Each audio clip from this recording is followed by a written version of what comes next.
Hello everyone! Greeting you in the precious name of our Lord and Savior Jesus Christ. A blessed day po sa inyong lahat. Ako po ay tuwang-tuwa. My heart leaps for joy for having this opportunity once again to share with you His message.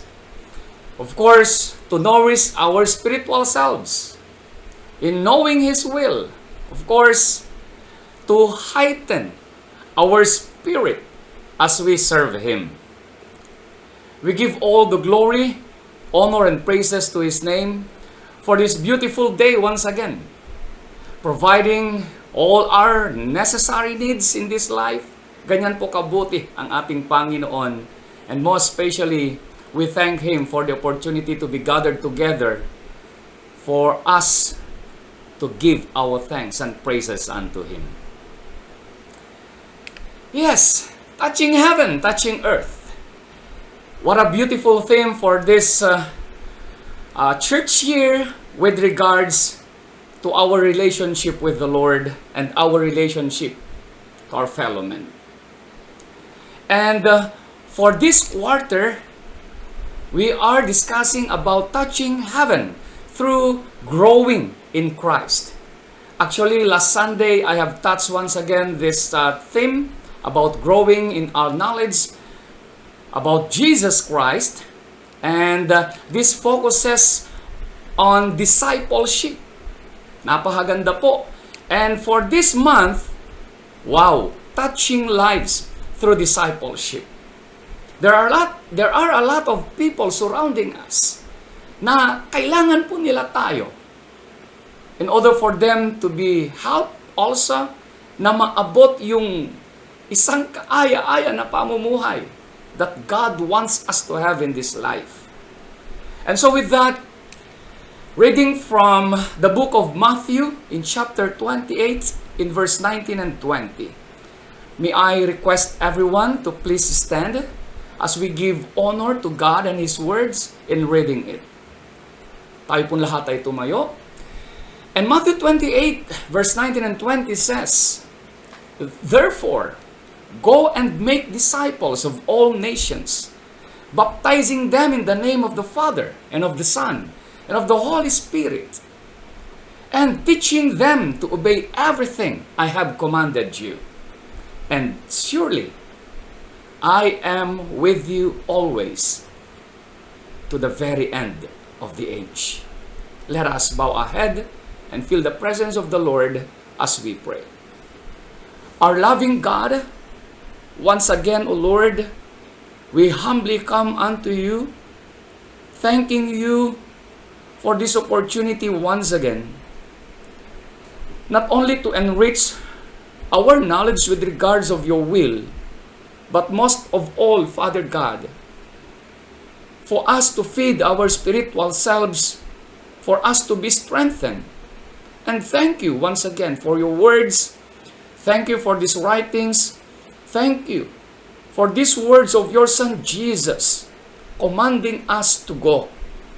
Thank you, first of all, for choosing us to become your servants, to become workers in your church.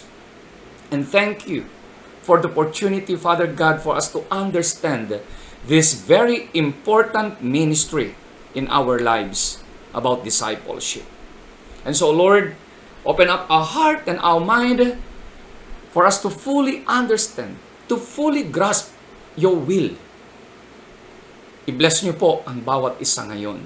Thank you so much.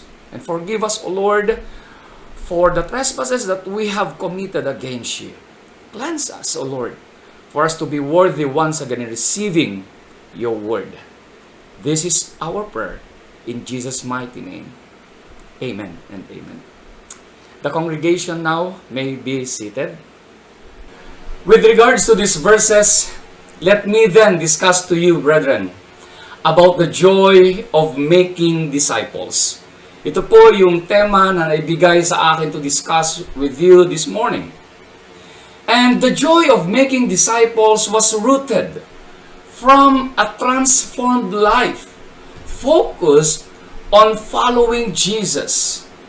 This is about experiencing His love and sharing His message with others. It's a journey of obedience, a journey of service, and a journey of love, marked by both the blessings of God and the challenges of growth. Ultimately, the joy of making disciples is found in knowing God, reflecting His characters, and being part of His mission. We are so grateful to God, brethren, for having this opportunity in sharing also this good news.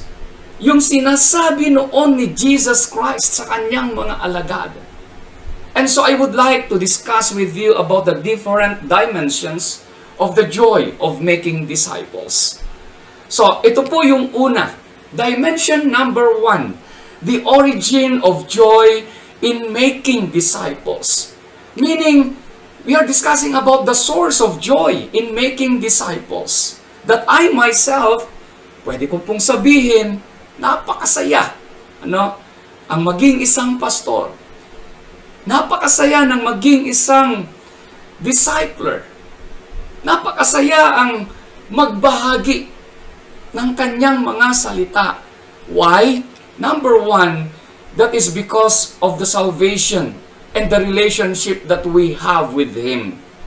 That through grace, by the grace of God given unto us, we had been saved. Our damaged relationship with God before, by the blood of Jesus Christ, inayos po niya ito. And so, this is the source of joy in making disciples. Na kapag ka nakikita mo ang mga tao, ay nagkakaroon sila ng opportunity also to receive salvation through Jesus Christ. Hindi po ba napakasaya ng bagay na iyan? Also, experiencing His love. Experiencing God's love in our lives. You know, starting from that time on, when I received Jesus as my Lord and Savior, talagang nagkaroon ng pagbabago. Not only the transformation and growth, but most of all, I was encouraged to give my full attention, full life unto Him. Dahil nararamdaman ko, though I am a sinner, kahit masamang-masama ako, I feel God's love and He wants me to be transformed into someone else. And that is the reason why, brethren, I am now sharing His Word. Isa rin dati akong magaling magsugal. Ninanakawan ko rin ang nanay ko noon pag natatalo ako ng sugal. But those young age of my life, nung nakilala ko si Kristo, there was a complete transformation and a growth in my life. And that is because of God's love. John 3:16 po tayo nag-umpisa lahat. Amen? Yes. That is because of God's love, I had been transformed. Also, I am empowered. Pwede po ba nating masabi yan? I am empowered. By that grace of God through His Holy Spirit. You know what? I am discussing about the Thessalonian believers in my Sunday school here at Ilagan at San Juan Church of Christ, that the Apostle Paul is acknowledging these Thessalonian believers because of their faith. As young as they are now doing His will faithfully and honestly, sincerely. Kaya po napakaganda, no? Yung isang ipinakita ng mga Thessalonian believers. Like the Berean, iba naman sa kanila. The Berean believers, talagang sinasaliksik nila what the Apostle Paul or the Apostle Paul is stating about. Is that true? Is that real? Yan, tinitingnan po nila yung kanilang Bible. And these believers were empowered. And so, in the book of Acts, in chapter 1, yan yung hinintay ng mga disciples, ng mga believers of Jesus. They were empowered and received the gifts, the spiritual gifts, particularly in sharing the goodness unto all people. And so the origin of joy in making disciples, makikita natin rito, making disciples was demonstrated to be the priority of Jesus. Yes? This is the priority of Jesus. Because as the Father has sent me, sabi niya, I send you also to become a disciple maker. Napakaganda po, ano? Pasa-pasa lang. Okay? My mentor, my spiritual father, tinuruan niya ako noon. And now, receiving that mission, that ministry in my life, eto rin po ako ngayon. As Jesus has sent these disciples, I'm also sent by God na sana ang bawat isa ay maramdaman din ang calling na ito. Okay, dimension number 2. The objective of a joyful discipleship. Ano pa talaga yung layunin? Bakit ko gagawin ang bagay na ito? Of course, having that love of God in our lives. I know you are aware with that verse in the book of John. If you love me, Jesus said, keep my commandments. And Jesus has this great command that we need to go. Pero hindi po lahat nakakagawa nito. Because everyone has been given gifts to perform in this life. Hindi po maikakaila, there were strengths and weaknesses ang bawat isa. But if you feel, brother, sister, this calling of God, maramdaman mo yung love ni God sa'yo, ito yung magtutulak sa'yo. This is the very thing that move you. If you feel the love of God within you, talagang, because I love God, I will do this ministry. Because there is joy in making disciples. Dahil, ano pong rason? There are a lot of souls surrounding us that they need also Jesus' love. They need God's love in their lives. So that is the very reason why we need also to go out, to move out in our comfort zone at ibahagi ang mabuting balitang ito. Amen? Yan po ang kailangan na maramdaman ngayon ng bawat Kristiyano. The very objective of a joyful discipleship. Of course, in obedience to that great commission.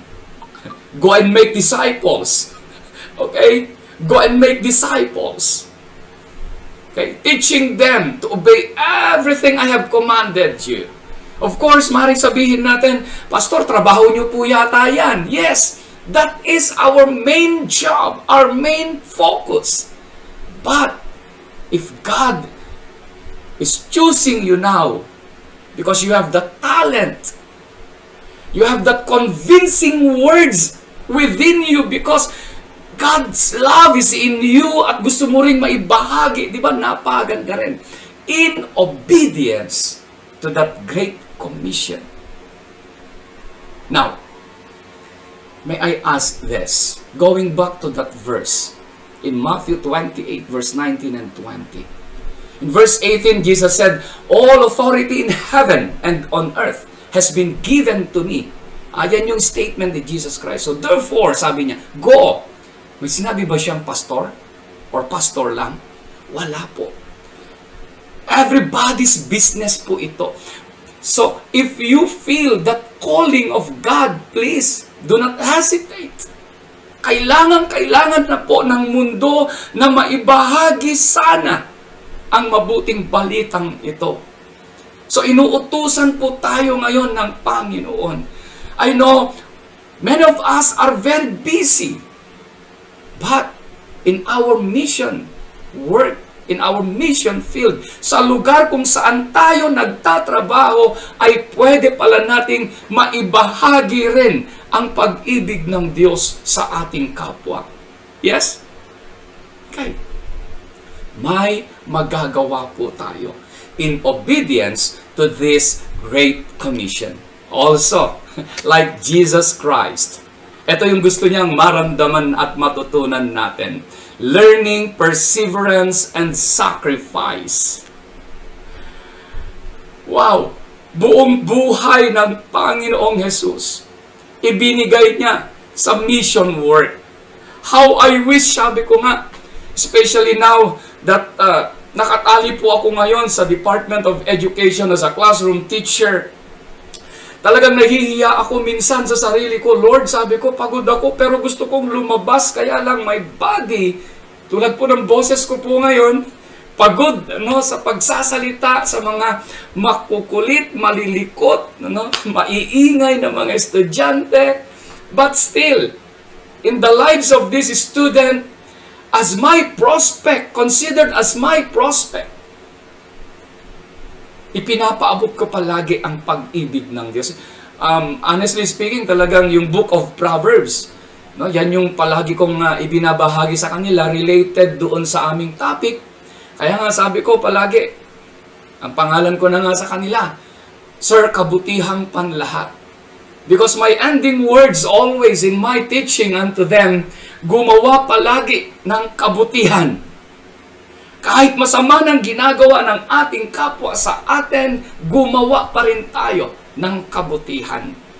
And so that is the reason why they called me Sir Kabutihang Panlahat. And I'm so happy for that. Having the opportunity to share to them about the love of God, about the good traits that a person must have. Kaya nagre-react rin minsan yung mga Christians sa kanila. And yes, that is very true, Pastor, sabi nila sa akin. And so, ultimately, dito makita natin, Jesus calls His disciples to make disciples. Who will make disciples? So nakita niyo na yan, This is the very objective of a joyful discipleship.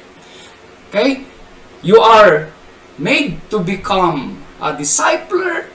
Ngayon, yung dinisipulo mo, kailangan rin niyang magdisipulo. Wow!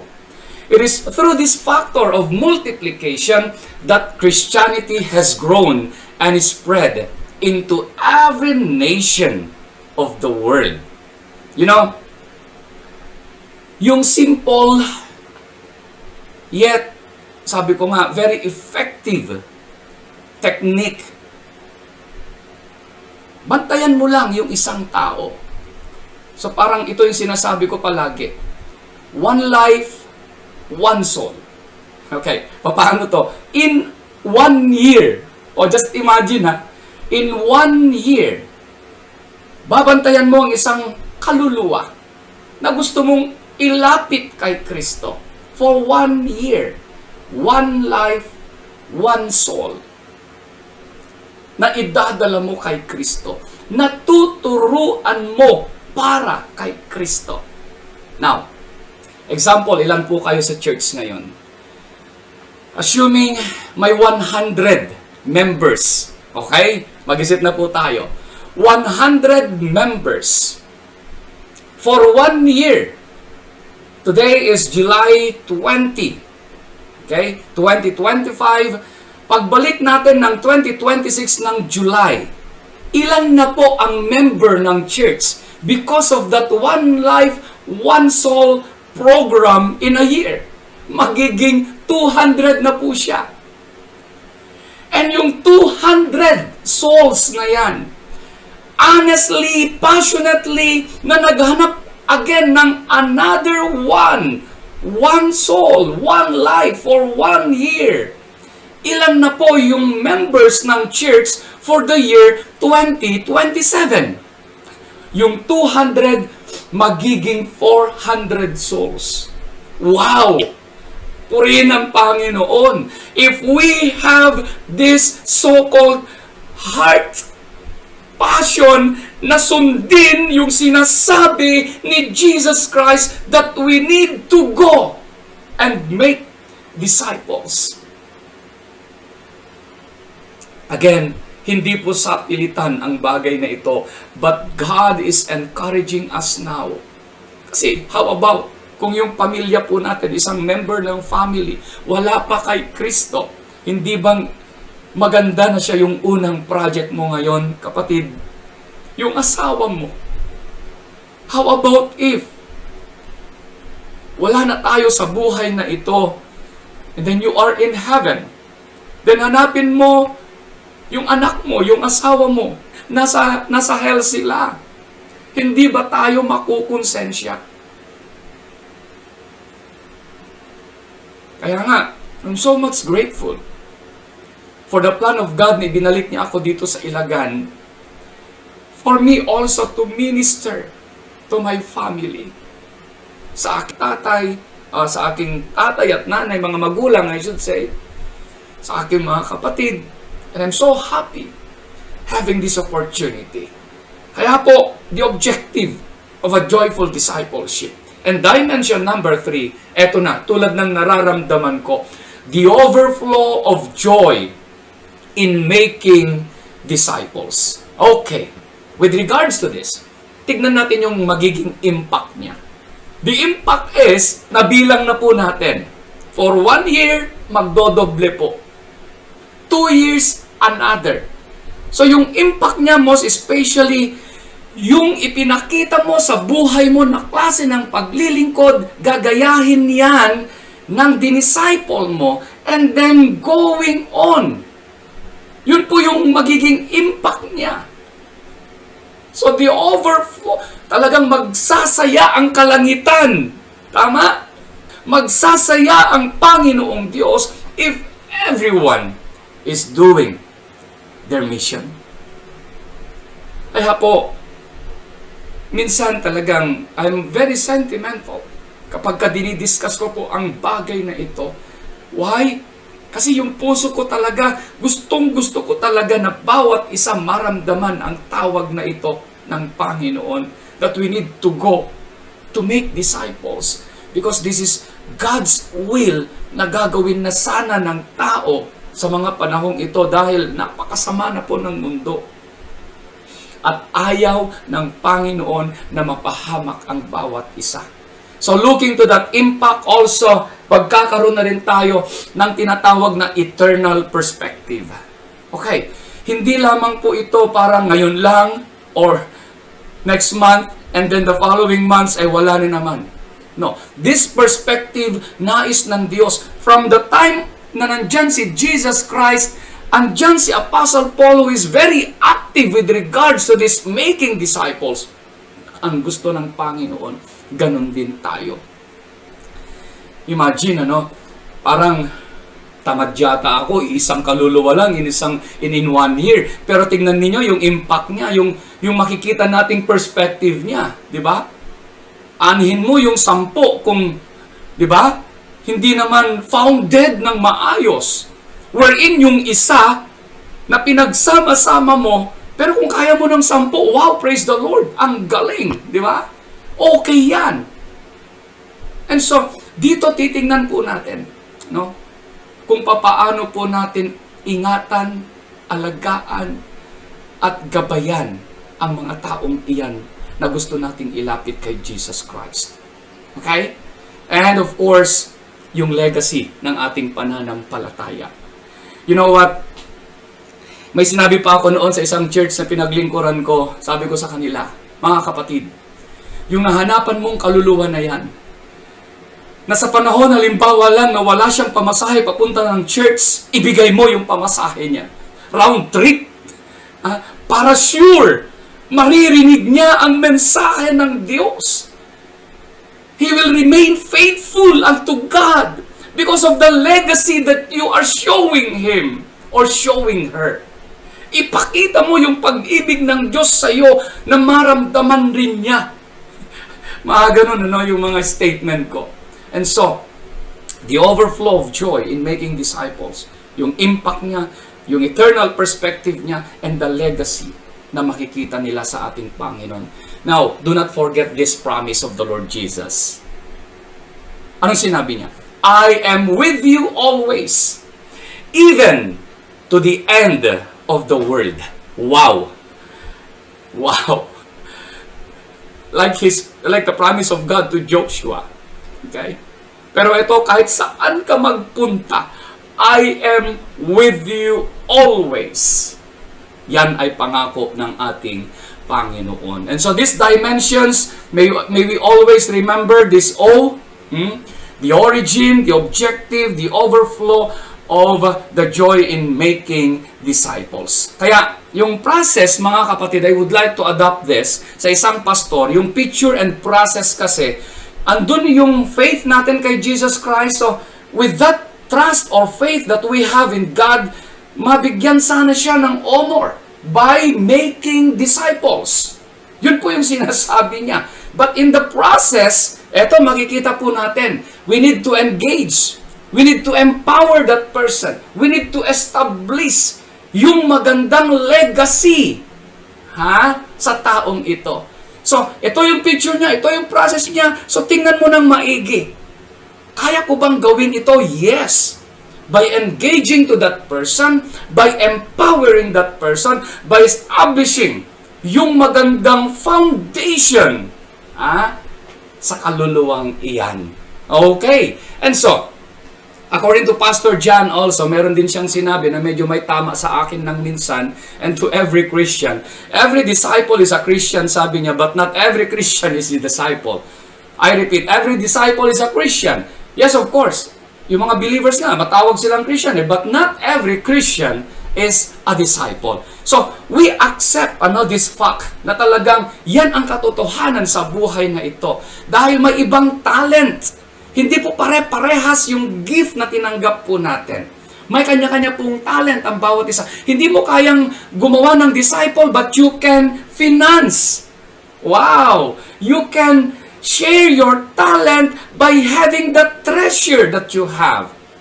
You can share your vehicle na magamit na service in reaching out these people. So, still, mga parte pa rin yan ng making a disciple. So, wag po nating maliitin yung ating sarili kung wala po tayong pwedeng maiparating sa church na mga kaluluwa dahil may mission po tayo na kanya-kanya. Okay po? Kaya lang, if there is an opportunity, sabi ko nga, kailangan natin. Then, also, you can be in the church but not in Christ. Wow, ang sakit. Lumaki ka sa church pero hindi ka lumaki kay Kristo. Di ba parang, oo nga, tagal-tagal ko ng Kristiyano pero parang bata-bata pa rin, childish pa rin yung ako. Okay. The church is a building. Let us remember that. In Christ is a relationship. Ang ganda, na if we understand that we have a relationship with God, may magagawa ako, may magagawa ka, kapatid, for the glory of His name in making disciples. So the joy of making disciples is not a fleeting emotion. Hindi panandalian lamang yan, but a deep and abiding reality that comes from a life surrendered to Christ. If we are fully surrendered to Him, talagang hindi po tayo makapagsasabi ng no, but always yes. It's a joy that is experienced, shared, and multiplied as disciples live out their faith and invite others to follow Jesus. Kaya po, ulitin po natin, therefore, go and make disciples of all nations, baptizing them in the name of the Father, and of the Son, and of the Holy Spirit, and teaching them to obey everything I have commanded you. And surely, Jesus said, I am with you always to the very end of the age. Be a blessing and be blessed. Yan po yung motto natin ngayon, mga kapatid. Be a blessing by becoming a disciple maker. I know, some ay parang nag-iisip ngayon, pero kapatid, ihanda po natin ang ating puso. Ito po yung number 1 ay handa po natin para magawa po natin ng matagumpay ang ministry na ito.